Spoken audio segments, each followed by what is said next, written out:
Good evening. Today is Tuesday, August 16th. This is the Public Facilities, Arts and Culture Committee meeting at the Metropolitan Council. I do detect a quorum with myself, Councilmember Hager, Henderson, Hurt, Syracuse, and Young. That is a quorum. It is. All right, so go through here, I believe, most everything, unless anybody wants to pull it, should be on consent. I'll leave 1379 off consent, so everything but that one. Could we pull 1721, please, off consent? 21. Wasn't that deferred? Oh, was it deferred in budget? I think it was. I only watched that second half of budget. I didn't get home in time to see the whole. I will mark that as the third. Was it one meeting or two? Do you remember? I don't remember. I just, What I would ask, Chair, though, since we do have staff and people particular to the project, could we still discuss it before? I mean, how does that work? I know it's deferred by rule. I'll leave it off budget, consent, but- and if we want to discuss it, then Okay. defer. I mean, appreciate. All right, everybody and then, coming for- so that is our consent. I'll go ahead and read the captions.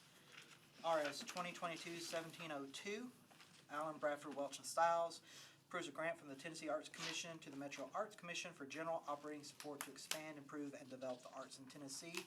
We have a letter to approve. RS 2022-1617, Allen Bradford Welch Suara approves a grant from the Nashville Public Library Foundation to the Metro Nashville Public Library to fund a program manager position to help supervise NASA capacity building and grant management that focuses on integration of Nashville's vision for holistic youth development. We have a letter to approve. RS 2022-1717, Allen Bradford Welch and others approves a Wishing Chair Productions grant from the Nashville Public Library Foundation to the Metro Nashville Public Library to fund puppeteers to help with education outreach by providing puppet shows to daycare centers, elementary schools, and Head Start facilities. We have a letter to approve. RS 2022-1718, Allen Bradford Welch Suara approves a grant from the Nashville Public Library Foundation to the Metro Nashville Public Library to fund education and literacy programs to provide literacy initiatives that emphasize the importance of developing literacy skills by educating teachers, children, and parents. We have a letter to approve. RS 2022-1719, Allen Bradford Welch Suara approves another grant from the Nashville Public Library Foundation to the Metro Nashville Public Library to fund program coordinator positions for the Votes for Women and Archives Digitization Program divisions to facilitate ongoing programming and continued digitization of audiovisual materials. We have a letter to approve. RS 2022-1720, Allen Bradford Welch approves a system-wide programming grant from the Nashville Public Library Foundation to the Metro Nashville Public Library to fund a program coordinator to facilitate performers, program supplies, and foundation enhancement. RS 2022-1722, Syracuse Withers, Allen, and others approves Amendment 2 to a Transportation Alternatives Program grant from the Tennessee Department of Transportation to Metro Nashville Parks and Recreation Department to provide funding for the construction of a multimodal path and elevated boardwalk from the Cumberland River pedestrian bridge to the Opry Mills complex. All right, with those being read for the record, do I have a motion for the consent agenda? Second. All right. Any discussion on the consent? Mr. Chair, thank you. I don't know if you had the Cassie Gardner part on consent. Negative, Ghost Rider. then we defer it. We have to withdraw it until we get some more details. Okay. So, I just want to make sure the committee understands the withdrawal. I have a general question about Libraries Foundation. It's a general question. I didn't want to move everything off consent. It's not going to affect my vote. I don't know if that's a better question to pose after the consent agenda passes or if it's relevant. If it's a general question, we'll do it right after we pass Okay. consent. All right, so we have a motion and a second. All those in favor of consent, say aye. Aye. Any opposed? All right, consent passes 1, 2, 3, 4, 5, 6 in favor, none against. All right, Councilmember Chair, thank you. Henderson, Okay, go I ahead. guess my question was, this has come up in this committee before with some of our really great nonprofit partners that support our parks and support our libraries. So we are grateful to the Nashville Public Library Foundation for this funding.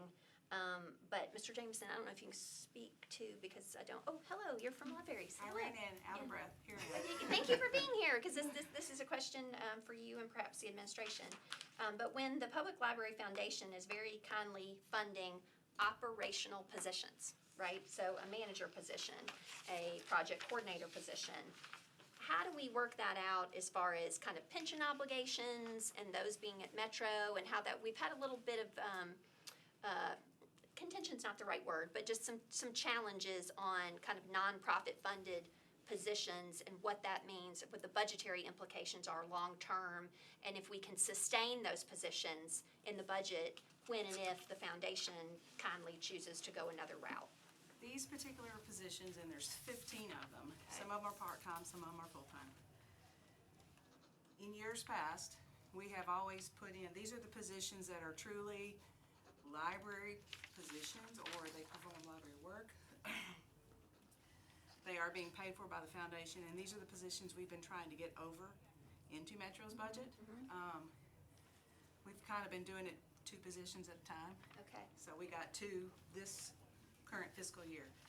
But in conversations with the foundation, for consistency, their library programs, they need to report to library staff. So they're coming over as grant-funded library non-civil service positions. Okay.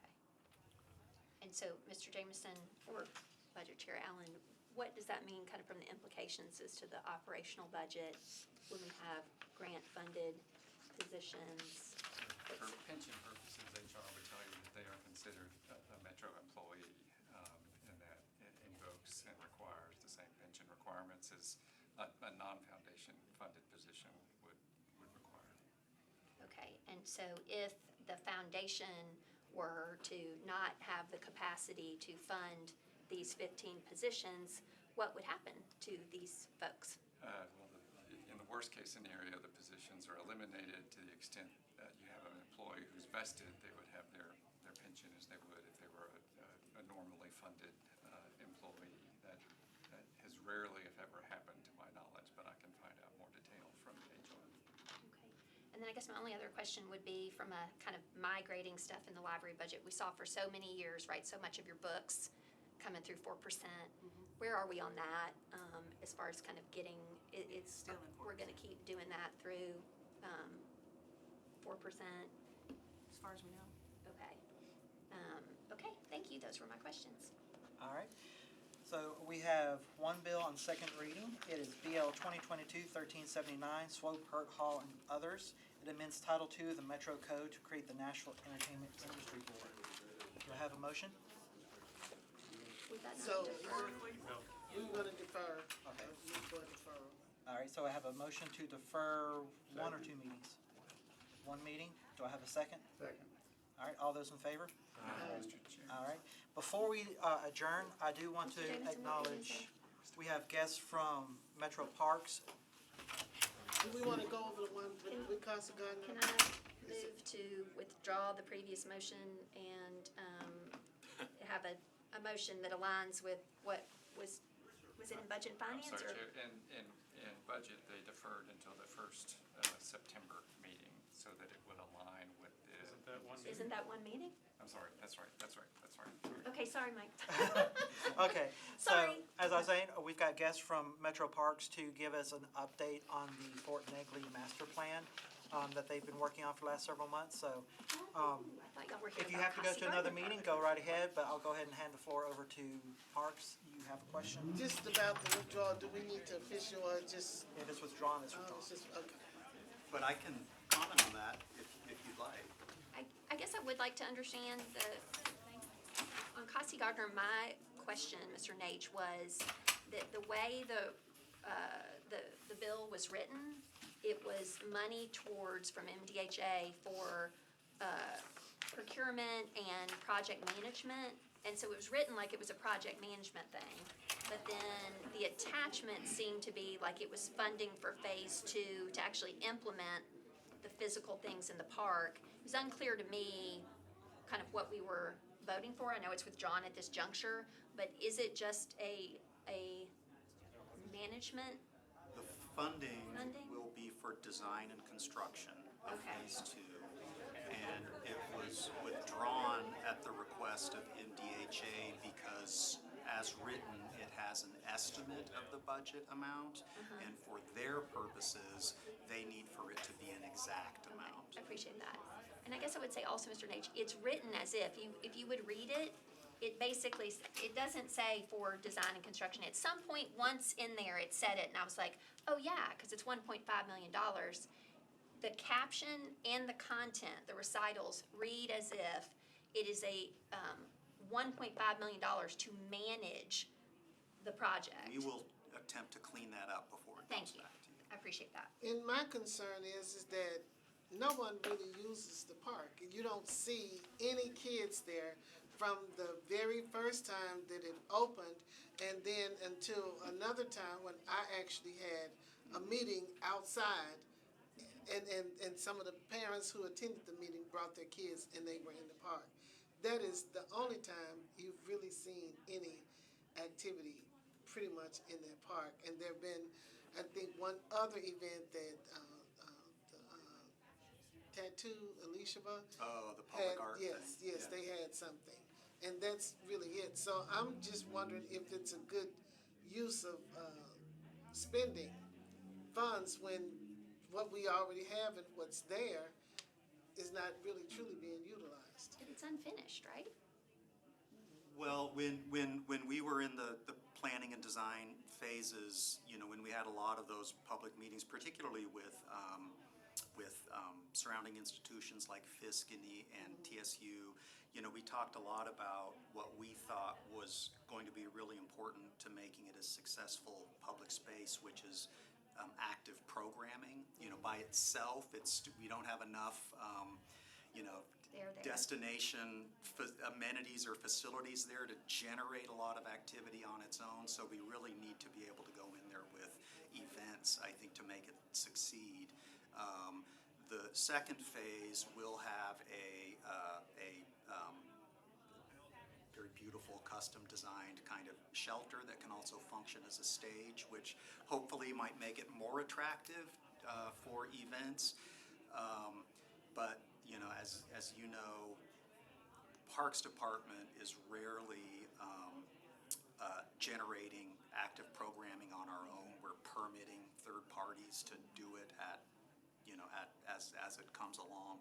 But we would really welcome any partnerships to do active programming there. And I think Alicia's program with the Arts Commission is supposed to have regularly scheduled events there. So I hope that'll help too.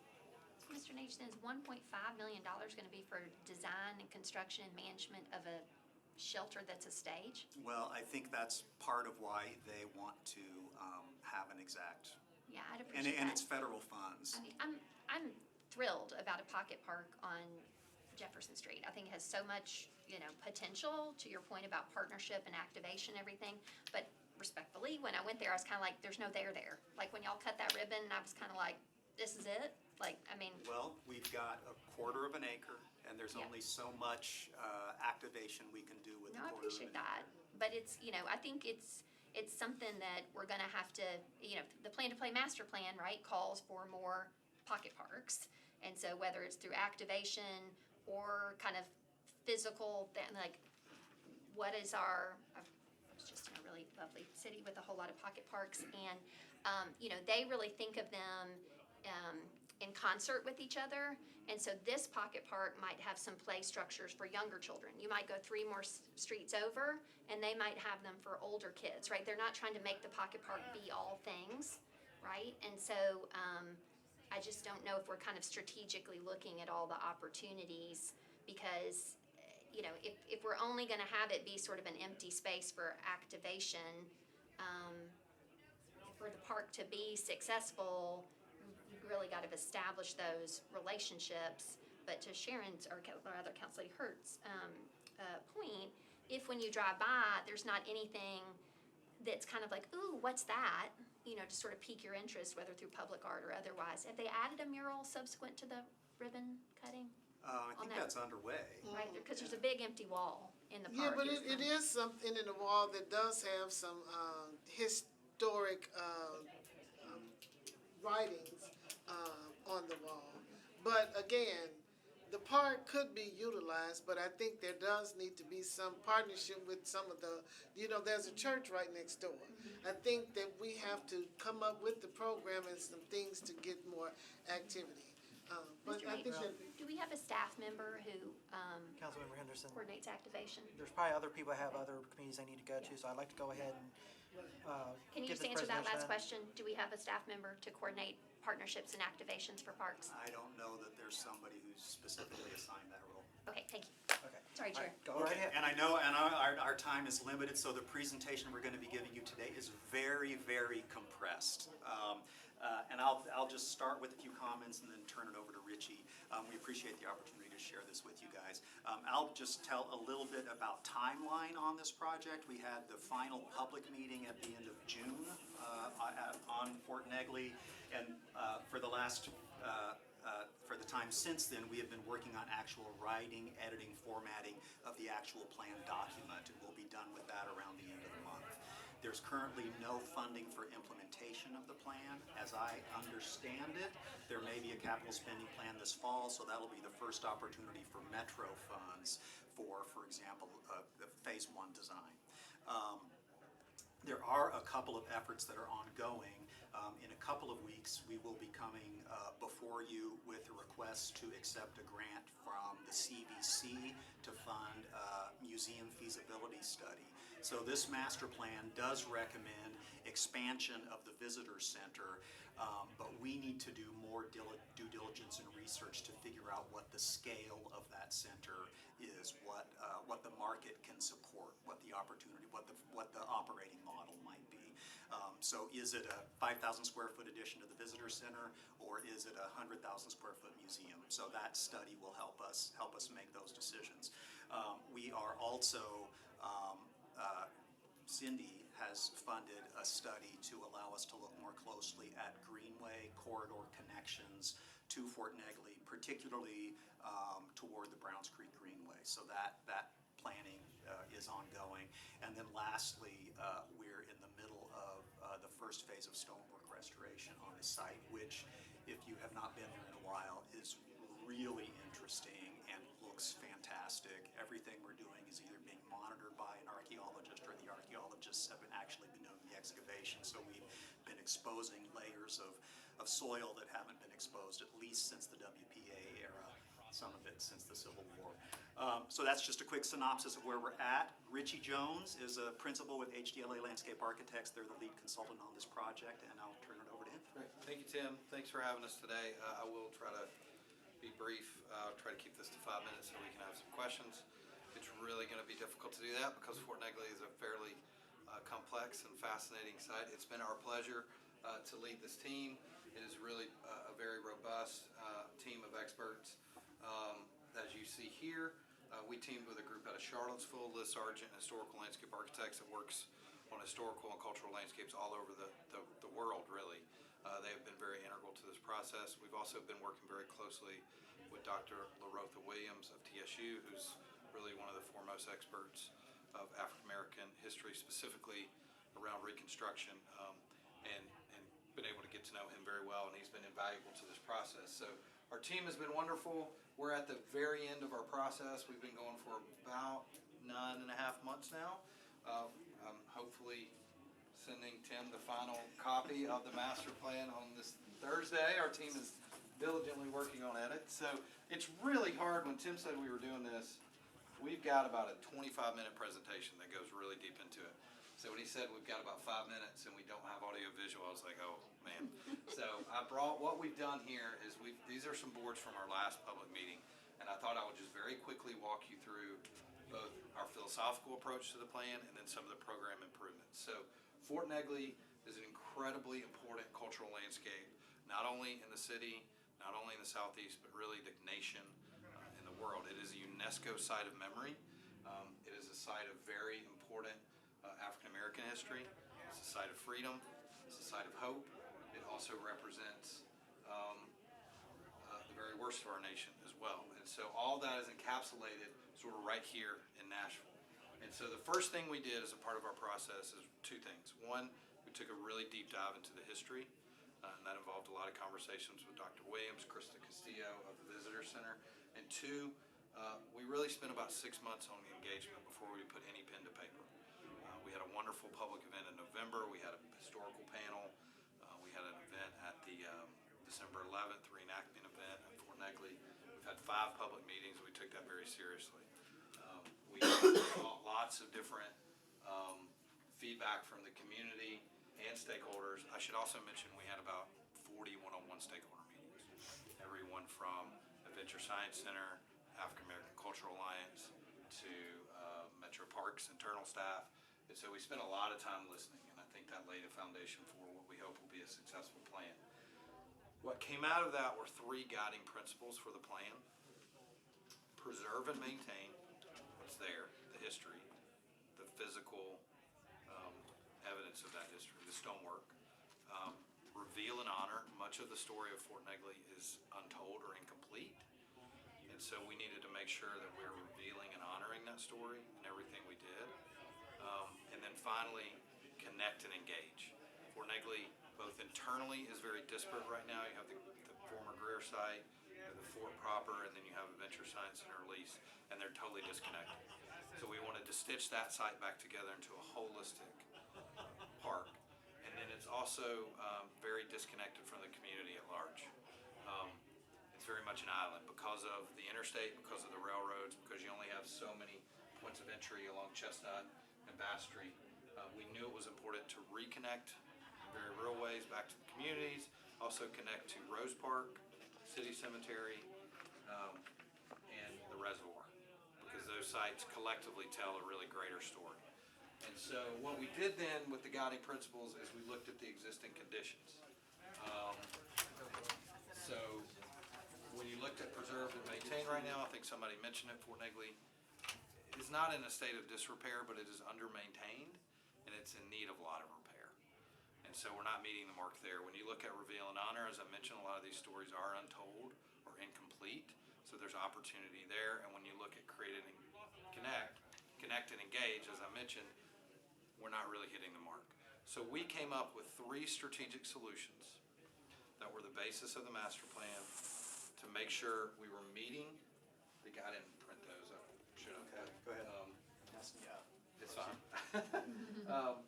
Reinvestment. We talk about what that means on the site. Remembrance, what that means on the site, and reconnection. So when we talk, this is the plan. This is a rendering, bird's eye rendering. This is we flew this with a drone and then we rendered over the top of it. This is looking from Chestnut. If you go to the southeastern corner of the site, so this is a plan view. I'll show down below. It's a little small. This is actually one of our engagement posters. This is talking about re-engagement, but we're looking right here, right now. If we kind of flew a drone straight up and looked back at the fort.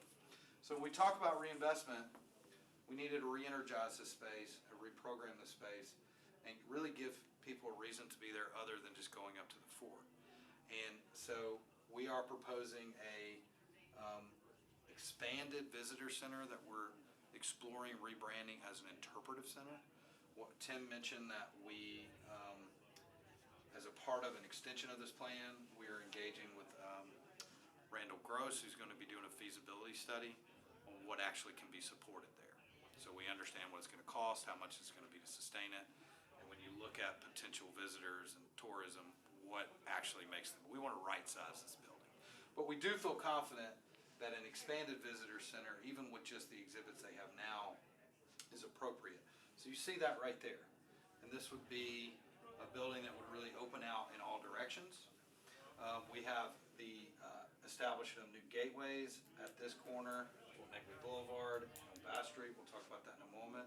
The establishment of a new memorial lawn that would contain within sort of its confines a memorial to the laborers, the soldiers, and those that sought refuge at the fort during the Civil War.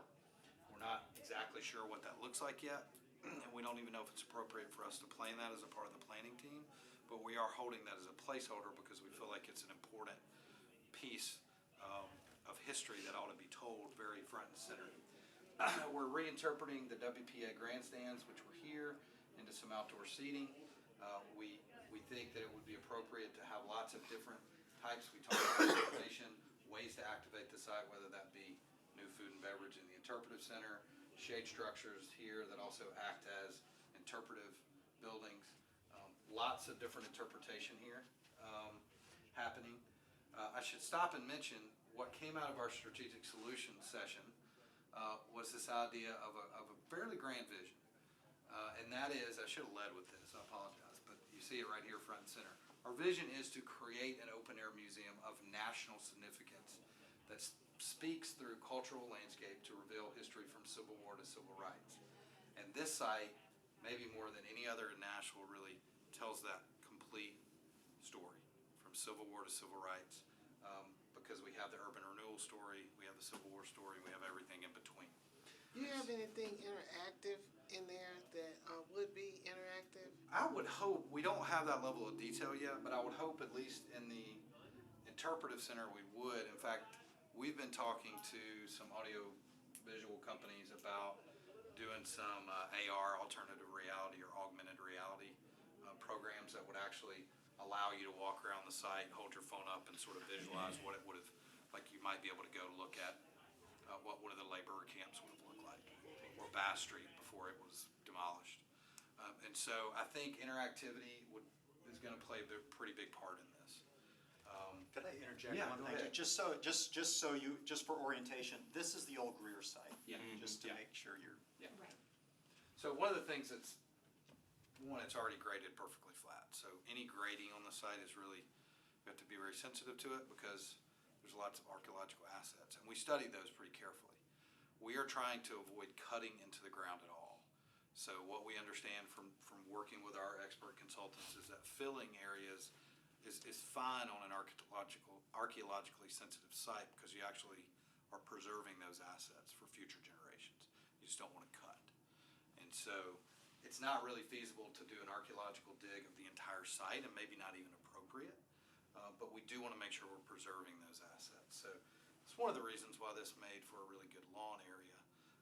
It's already graded flat and we don't have to really grade it. And it also we think would make a great place for a new memorial. The fort itself, here from a reinvestment standpoint, we are utilizing a strategy called rehabilitation. That's defined by the Department of Interior standards for historical sites. That will involve some repair and reconstruction of stonework, like what's happening at the Sallyport right now. It will involve some stabilization and just cleaning up of the area. And in some cases, like the bastions, which are here, which are really not in good shape right now, but we don't necessarily have the funding to fully repair, we may actually use soil, fill those up to the top. You would still be able to read the shape of the fort, but that actually preserves the stonework so we can come back and repair that later. We are proposing new outdoor classrooms, new boardwalks, new interpretive panels, new lighting at the fort itself. We really think this could become a beacon at night, something very, not kitschy, appropriate, but something, you could see this from all over the city. And so we think this could become an icon and really highlight that story. I think it's lots of different trails. I don't have the exact mileage off the top of my head right now, but we have a lower trail, which would be an interpretive trail, a middle trail, and then that upper trail along the ring road. You can kind of see that here in more detail. That really connects that site back together, and then interpretive nodes throughout. So again, the idea being that someone could come and spend a half a day here, with interactive exhibits, new plazas, new places to sit, new things to do, new history to tell, and then this really would be an attractor, as well as being a wonderful community space for those adjacent communities. And a third, and maybe the most important layer, this is a really sacred site. And so this does need, we have preserved places for quiet reflection, because that's really important. I'll show you this. Oh, this is, sorry. A bird's eye from the other perspective, looking back from the north to south. That's really been sort of a forgotten side of the park right now. We really felt like it was important, A, to have a northern gateway, and two, to tell the story of Bass Street, which is really a forgotten street in the community. At one point, it was a very lively, thriving street with lots of families. And during urban renewal, when 65 came in, that street was displaced. We're showing an interpretive plaza at that site. You can see these stone walls here. We looked at the Sanborn maps and old pictures. And so this is just a representation of the foundation of those homes as a way to tell that history. There's some grade there where those homes were benched in. So again, this is all placeholder.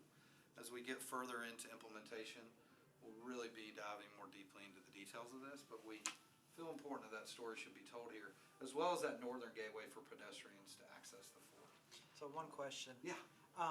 As far as the planning, I know probably the majority of your thoughts were from Civil War on, but I know there's been other kind of events that take place at the park that kind of talks about like the prehistoric Sure. history with the rock and the hill and everything. Is there going to be plans for any kind of, either in the interpretive center or placards kind of talking about the pre-Civil War history of the Yes. site?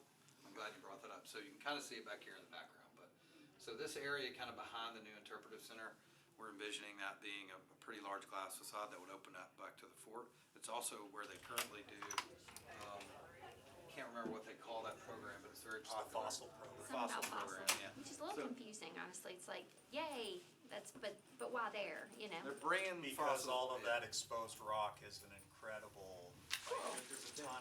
I recommend everybody, it's geared towards kids, but I recommend everybody go do it. It's kind of fun to. Good to know. So one of the things we found through our engagement was that some sort of age-appropriate play is desired by the community. We're not calling it a playground. We don't know if this is really the appropriate place to have a big, large regional playground. But there are going to be a lot of kids that come there, and they should come there. And it's only so many hours you can drag a 4-year-old to look at a fort. I've tried it, and it doesn't work. So age-appropriate play, and we think that could be geologically themed around that fossil program. And then maybe that leads into some other exhibits that get a little more deep into it. So yeah, we're planning for that. We've also, in our conversations with the Adventure Science Center, because they want to partner with us in programming, Right. that particular aspect of the history seems like a good opportunity for them to build some programming around too. And Tim brings up a good point. One of the things we are recommending in the master plan is that there is more partnership between Adventure Science Center and Fort Negley, that this is part of a campus, and that we think the most appropriate way for that to happen is for Adventure Science Center to focus on the science of the site, whether that be the geology, or we're planning on implementing native grasslands. One of our team members is Dwayne Estes from the Southeastern Grasslands Institute. But that part of that is science, and that may be part of the story that Adventure The Science Adventure Science Center already operates an arboretum on property, don't they? Or I know that was a goal. Well, they're working toward it at least. I think they have a few more trees to plant. One other thing I'll note, because it has been, the Adventure Science Center has been I'd say a contentious subject at some of the public meetings. Their lease expires in 2065, so they're gonna be there for a long time. And there's a million collaborative opportunities with them. Yes. From an access standpoint, so I see, little parking lot there, a little parking lot over there.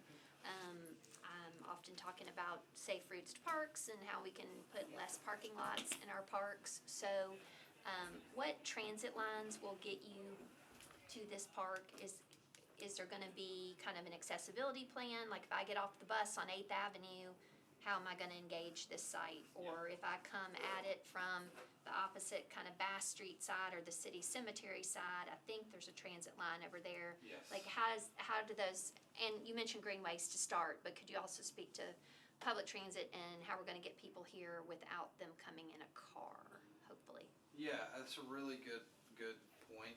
And so we've worked with NDOT from an accessibility standpoint.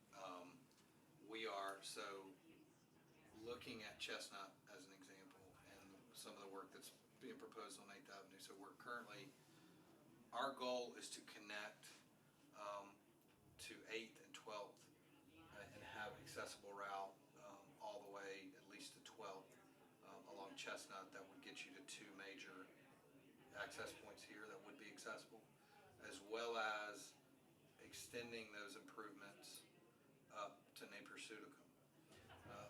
north-south standpoint, Sixth Avenue is gonna be our best opportunity to connect into the park. That leads you to Oak, which leads you to Bass and Fort Negley Boulevard to that access point. The Greenway, as being proposed in the plan right now, will, Fort Negley Boulevard currently has a lot of pavement, Right away, more too than they high. need, and it's a connected bikeway. We're proposing a road diet, if you will. So it would go down to 2 lanes, we'd have like 8-foot planting strip, and then we have a 14-foot multimodal. So that would be a true greenway, off-road greenway. Now that would go through the park, all the way from Sixth down to Hamilton. Beyond that, as far as how we get south, and it's gonna connect to the bike lanes at Sixth right now, to get downtown. As far as how we get south, that's part of what Cindy is going, we're gonna extend the study to look at there's 3 possible routes, all with pros and cons. So we'd like to get all the way to Browns Creek Greenway. As far as the exact routes, I don't have that off the top of my head, but Is Chestnut now just like some little 5-foot sidewalk? yes, and we are, you can't see it here, but we're proposing to, again, 4-foot planting strip, 14-foot walk along Chestnut. And TDOT is, or not TDOT, Maybe NDOT, more than a rather. 4-foot planting street, because that's our local standard, right? You wanna have a successful street tree maybe, so, The street trees, yeah, and honestly, we've got that section here. So NDOT is actually proposing improvements on Chestnut right. right Good. now. Good. There's gonna be, I don't wanna speak out of turn, but I believe there's gonna be a new transit stop, somewhere very close by. Because there is a We've also transit got stop, WPA walls close to Chestnut Yes. Street that we need to right, work into the You section. should see those there. yeah. Sometimes you can go behind those things, you don't have to have it right on the road. I would imagine it's not really enjoyable right now to get off the bus at 8 and walk down to this side. Our goal, I will say this, our goal is for this to be a beautiful street with successful canopy trees, accessible walks, wide enough to accommodate. Great. We do have some some challenges right here that we can't disturb because it's got archaeological assets. Okay. Now, to kind of wrap this up, so this master plan is just kind of get the fort stabilized, to activate the site. Is there potential, once the current fort's repaired to an acceptable level, to maybe go a step further and try to rebuild it to what it looked like in the 1860s, so you get a more complete picture of the fort, or are you just going to repair what's there and just leave as is? I can speak to that. So our goal is our stated goal is to rehabilitate. And so it's defined by the interior standard, Secretary of Interior Standards. Rehabilitation allows us to repair, actually replace in some cases where it's so deteriorated, stabilize, or interpret in a contemporary way. And so what the interior standards actually say would be to rebuild this would really be kind of a false narrative. It's actually already been rebuilt once during the WPA. It's actually really kind of difficult to understand what's WPA and what's original. And so we think it's a more authentic story to go in and interpret what's there. Now, what we are proposing to do, which is different than what's there today, is in some cases we are fully reconstructing. And partial reconstruction helps tell a more full story. We do want to clean up the area and stabilize the area so you can read the shape of the fort and understand, for instance, the redans, why they were there, how they served the crossfire, the bastions, what they served. But to go in and fully rebuild that like they did in the WPA, we actually think tells an inauthentic story. We're almost rewriting history at that point. And we think it's more, and Tim. Well, I think, tell me. I think what we are proposing here is consistent with the Secretary of Interior Standards for the treatment of historic properties. It's what the Historic Zoning Commission is going to be looking for, and it's what our cultural resource folks are recommending. In my mind, I think, because there's terminology that has very specific definitions, in my mind, one way of maybe thinking about it is we are not proposing to build a replica of what was there in the 1860s. We're proposing to stabilize and maintain and take care of and interpret what's there. And so in some cases, like Sallyport, we're going back and we're totally rebuilding as it would have been in 1864. WPA. I'm sorry. WPA. Yeah. And what is a Layers upon what's a layers. Sally port? It's It's where the you entry, came in. it's the gateway, It's like, gatehouse. it's like the entry, the door. Well, and in other cases, or sorry to Go ahead, interrupt, no, you were go ahead. referencing a way to kind of, with lighting or to visualize, I'm thinking, a flagpole right in the middle of the fort with a humongous flag and the spotlights on it. I mean, that's something you could probably see all across the city. I think that's just my 2 cents. Yeah. Yeah, to imagine the stone walls appropriately, subtly lit up, it would be like a beacon on the Nashville skyline. It'd be really cool. And one of the things right now that's happened with the vegetation is it's sort of overtaken the stonework that's there, and so you can't really. I've walked around it, I don't know, a dozen times now plus, and I try to put myself in the shoes of the visitor who's never been there. It's really hard to read the shapes, and so one of the things we'd like to do, and that's you mentioned parking, but I should have said this as part of the plan. We are recommending that this existing driveway is really kind of difficult, challenging from an entry standpoint. And historically, it would have been a lawn during the WPA era. We are proposing utilizing what was the driveway to go into Greer as the new entry. It does a couple things. One, makes it safer. 2, from this point, which will have a pedestrian entry and this fairly narrow vehicular entry, the fort is front and center. So the reason I bring that up is one of our goals is from the second you set on site, you begin to understand the more comprehensive story. What was the fort actually there for? Who built it? Why is it in the shape that it's in? It's a really unique shape. Every shape has a purpose, a military purpose. So really sort of telling that story in a more comprehensive way. Well, I really appreciate this presentation, and I'm like you. I'm surprised you were able to keep it this short because I'm big on the history of this. Has been kind of a passionate interest of mine. So if there is an actual PowerPoint, feel free to send it to me, and I'll send it to council office and ask them to send it to the council. And again, I recommend everybody who's not been there go there. Do the fossil finds. I mean, let that inner kid go out and play. Yeah, we'd be glad to give you a tour of the stonework repair. It's looking really great. The And one other thing I'll interpretive tours mention, are great, too. because of this audience of people, as with many of these sites, we tend to lead with the pretty pictures. One of the things we're trying to emphasize in the master plan is that to operate and maintain something like this is probably beyond our capacity to fund purely with the Parks Department's operating budget. So we are working to develop a more robust relationship with the Friends Group, but we really need to come up with kind of a different business model if we want this to be everything. I was going to say, is there any state or federal funding? We have used state and federal funds, and we're pursuing additional funds. Those are rarely available for operations.